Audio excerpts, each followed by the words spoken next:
everyone, it's Charlene, known as Miss Curvy Girl Love on Instagram, model, plus size model, mental health clinician, and a published author. Today we have a very fun and exciting video in honor of Hispanic Heritage Month. We're going to be doing a fun 10-question Q&A today, so it's really exciting. It really gets you to know a little bit about me. So fun fact, I am a Latin descent, so it's one of the things that some people kind of don't know about me. I feel like on Instagram, I'm very Americanized. Yes, I was born in the United States and I have Spanish mom and dad, and mom and dad both had me here in the US. And one of the fun things about being in a Spanish culture is that the food, the music, the culture is all so beautiful and fun. So I'm really excited to share with this video with me. You get to know a little bit about me and where I stand, also on a little bit of a clinical perspective as well. I'm a fun, loving gal that is very in tune with my American side as well as my Spanish side. So I really love both, that I am American and Spanish. So it's very fun and exciting to be a part of both worlds, and I share a little bit of that diversity. So let me tell you a little bit about my background. So I was born in a very Spanish community. Like, I didn't know there was more out there besides my diversity of Spanish. So I came from a very small Spanish town here in Mass, and when I went to the university, I was very culture shocked because there is so much diversity of different cultures and things. I thought the whole United States, I was so naive, I thought the whole United States were basically half, or the majority of people in the United States were Spanish speaking or Spanish descendants. So very much had a culture shock after even attending the university. It's very exciting to be diverse because you do see a world where not too many people really see. Spanish music is fun, food is really tasty and excellent, and the people are great. A lot of people that I've met with that are Spanish are funny. I grew up with a very comedic, like my brothers, and my dad was very much into watching Spanish comedy. I feel like if you watch Spanish comedy, you won't understand it unless you know Spanish, because it's more funny. It's funnier in Spanish. I mute my phone because I don't want it to interrupt. So yeah, growing up, this is where I have a little bit of a clash between my Spanish side. Growing up, I didn't know too much Spanish. I still am, I would say I am very conversational when it comes to the Spanish, but there's sometimes where I still struggle with the dialogue because it's very complex. I've taken actually Spanish classes at the university, and I was a C average student when it came to my Spanish courses, because I really wanted to master the Spanish language, because I really want to be practicing this, especially when I go to Dominican Republic. It's a beautiful island, crystal clear waters, and very important to practice your Spanish so that you're able to get around and know where things are and be able to assist yourself when you're down there, even in other countries such as in Spain. So I still struggle with the language, but it's something that I'm very conversational. I can still hold the language and things like that. I'm very in tune with continuing to practice and learn as I grow.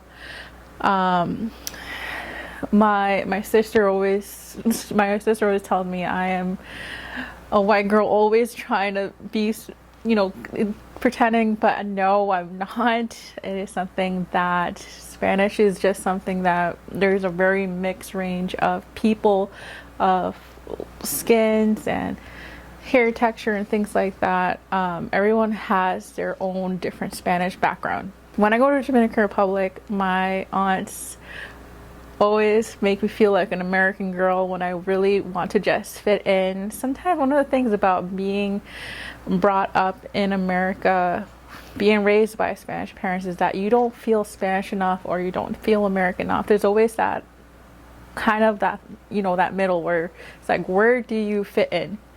And this is where I, you know, kind of just continue to struggle with that in that aspect as well. I remember one job, because I also use a lot of my Spanish in my profession as a mental health clinician, and it's very important to know that when you know a second language, you are more worth in the value of a health profession or career, things like that. I remember one patient, she didn't actually want me as her therapist because I wasn't Spanish enough, so that kind of hurt my feelings. And that was in an old job, but then I knew to learn more about my cultural lens as a clinician, that it's very important to make sure that you work with people that are going to be working with you so that you're able to help them, because sometimes language might be a barrier, might be something where she has another preference for another person that is more fluent in the language. And I was just shadowing that day, so it might be that she might have preferred her old clinician. The other clinician had to call out sick, and I was just covering for that group that they were hosting, and she happened to just didn't like that I was not Spanish enough for the group. Another thing about being a Spanish speaking clinician is that you are valued for your work ethics. You might get taken advantage, and especially that there's a need for more Spanish speaking clinicians.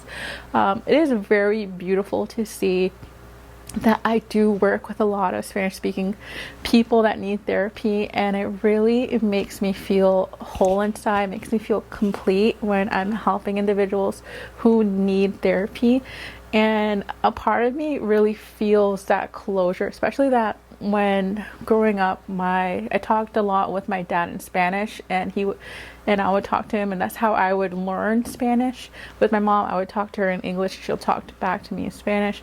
But it really makes me feel like I'm doing something in my community where I'm helping people that are struggling with that stigma of mental health. And it's very important for them to know that mental health is something that is needed within all communities. It's not something that is seen as crazy or things like that. They always stigmatize us as local and things that are going to be a bad thing, no. And yeah, so it's very normal to deal with people who are struggling with their mental health. So I'm very honored to be a Spanish speaking clinician at my job. It's very rewarding, and I get to deal with both English patients and Spanish patients. So it really makes me feel happy when I get to talk more, practice my language with individuals who are just wanting to heal from whatever they're going through. So let's get into the 10 question Q&A. So let's get into it. So we're going to be starting with the 10 question questionnaire, and we're going to be starting with question number 1. So we have, what is your favorite thing about growing up as a Latina in America? So one of my favorite thing is, there's several things. I have, first I want to talk about the family aspect of saying hi to everyone. Even when you walk into a store, one of the things, this might be a Hispanic thing or like thing within our culture, is that wherever you go, Spanish person is always going to say hi to you. Even if you don't even know them, they're always going to say hi. And that's one of the nicest things, is that you could even be, as soon as you walk in a store, they say hi to everyone, kissing you cheek to cheek. Is that Spanish people are just so loving and affectionate, and we really honor the respect of being with people. We really honor community. We really honor family aspect as well. So I could be walking into a hair salon and I would say hi to everyone, hi to everyone. Or you could be walking into a bodega, a Spanish supermarket, and you can say hi to everyone, and even to the guy and the bum collecting some quarters and stuff. He would say hi to everyone. And I think that's really one of the beautiful thing about the Spanish culture is that whoever you are, you're always gonna get greetings, saludo. You're always gonna get a warm welcome from a Spanish person. And we really value the hi, how are you doing? Or hello, greetings, saludos aspect of our culture. And sometimes if you don't say hi, it could become as very offensive and people will take it as wrong gesture. So always have a warm greeting when you're meeting a Spanish person. So question number 2. So we have you ever experienced any cultural clashes or funny misunderstanding due to your heritage? So I actually been mistaken for many different nationalities and ethnicities and things like that. Hawaiian, Asian, Colombian. Obviously, yeah, I've Spanish, and people, mistake me for Puerto Rican because I'm light skinned complexion. Never think Dominican, because when they think Dominican, they think of darker complexion like Cardi B. And that's not always the case. Dominicans come in various of colors, and that's one of the things that you gotta consider as well, is there's a lot of diversity in the Hispanic race. We have question number 3. What is the most memorable traditional dish you've ever tried? I love locrio, guys. I don't even know if any restaurants sell this. I've been looking for a restaurant that sells locrio, but locrio is so good. I've tried to do it myself. It's really good. It's very flavorful. It's like a meat fried rice, but with jam of more tasteful taste. It's just very, it has tomato paste, a little splash of vinegar, rice, and you can make it either from chicken, salami. You can make it with every other types of meats that would fit your needs. Number 4. So we have, can you share a hilarious or awkward moment when someone mispronounced a Spanish word in front of you? Okay, so one of the things that very funny, is my friend, she once told me, she's like, oh, are you ready to go in the carro? And I'm like, what? You just, like, she mispronounced it. It's not carro, it's carro with the carro, and it's that's not how you pronounce it. So you have to make sure that your R's are rolling. There's just so many confusion with the R's sometimes. It could be really hard to roll, especially if the R's are something that's not natural to you. I still struggle with the pronouncing the R's, but it's something where it takes practice, one step at a time. But caro, sometimes even mango, so mango or that type of words kind of just struck me when people mispronounce it, and yeah. So number 5, we have, if you could spend a day with any famous Latina personality, who would it be and why? So one of my all-time favorite is Shakira. When I grew up, I was all about dancing like Shakira. I always felt like I wanted to live up to the Shakira expectation. Beautiful blonde hair, light-skinned Spanish woman, and I'm like, even in high school, people always kind of like, I dyed my hair blonde in high school, and people would think that I was the Shakira vibe, putting that Shakira vibe, and I really enjoyed that. She is a legend. She's beautiful. She's very talented, and I feel like she and I would be besties if I knew her. So number 6, we have, what is the most challenging part of balancing your American and Latina identities? So funny thing is, I feel like Spanish people don't see me as Spanish enough. When I go into, for example, like a grocery store or a hair salon, they would talk to me in English. It's because I'm very Americanized. Being born in America and being born an American really does change your clinical perspective, but it doesn't mean that you do not know the language or you do not know that how to talk within your culture. And I just feel like people kind of have that misconception that, you know, I'm not Spanish enough or don't know culture, but I'm very in tune with culture and traditions. I just feel like sometimes very hard to balance. Since I'm very Americanized, Spanish identity, culture aspect is always going to stick with me, and I want to teach it to my daughter so that one day she can learn Spanish and be able to continue the Spanish within her. And it is just something that I'm just going to continue to just deal with. Like, again, I said before that I feel like I'm sometimes stuck in the middle between Spanish culture and the American culture, and I just feel like I'm in the middle. I'm just trying to see where exactly, but I'm always feel like I'm at the American side since I was born here, very much in tune with my American side.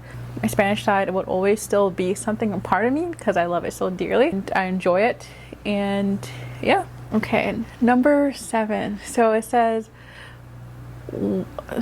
can you share a funny story about your family tradition or celebration?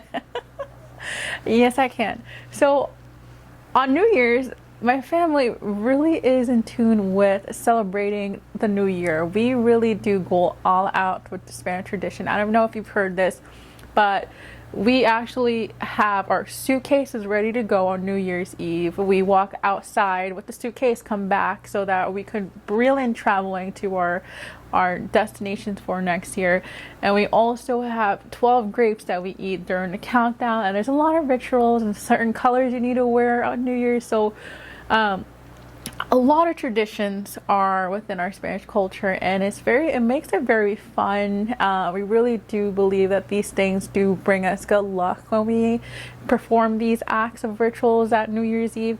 And it's very fun and exciting, and it's very fun to just share it with our families that, you know, with other people in our family as well, so that they can be a part of this tradition. Number 8. So we have you ever faced any stereotypes or misconception about being Latina? Okay, so I've seen a lot of stereotypes, both good and both bad. I feel like the media sometimes portrays Spanish people in 2 ways. If you're thin and appealing, like you know, well, if for example, so Jennifer Lopez, she's always been such a sensational, very attractive Latina woman. A lot of people really do sexualize a Spanish woman because of their bodies, because of their shape, and that's one of the things that a lot of people do continue to sexualize Spanish women. And then some people also do misconcept, for example, like Spanish maids and like every maid named Venezuela and like media and like things like that. Come on now. I really do find that funny to see that they do like Spanish. There was a movie that I loved. It was about Spanish maid. She was beautiful though. Adam Sandler in it, and I absolutely love but she was very like a sexy maid. Like she was a sexy Spanish maid, and Adam Sandler fell in love with her, and it was just a beautiful movie. I loved it. Yeah, so a lot of Spanish people do get sexualized in the media, and you know, for their body, glamorize them. A lot of people do try to live up to that, having that Spanish Barbie Coke body, and you know, living to that. A lot of these people do end up getting their BBLs or their tummy or things like that done in Dominican Republic or in their country because they're so affordable. But I do not recommend, because it could be risky surgery.